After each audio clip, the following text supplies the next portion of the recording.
Guys, so malambot na naman gulong ni Hera. Sabak tayo ng show. Dapat maayos ang gulong. So ito, Xiaomi na portable inflator. Ang tagal ko na ginagamit nito guys. Ganito lang siya kakasimpleng gamitin. Bugutin mo lang. Naka-on na yan. Set mo yung PSI. Mga 30 PSI.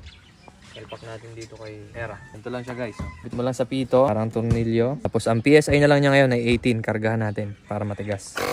30. Click nyo lang yung gitna. Pag stop. Start.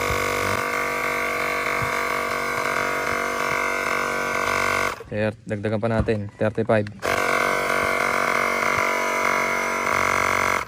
Good. Ganun lang kadali. O, pagkatapos, luwagan mo lang. May ilaw nga pala yan guys. Ito siya.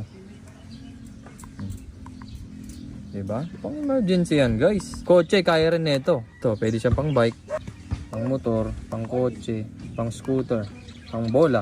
Diba? Goods na goods. Very useful. Sa harap, kargahan din natin. 24 lang. Kargahan natin ng mga 30.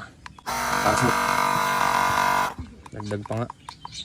Mga 34. Nahiya pa, 35 na nga.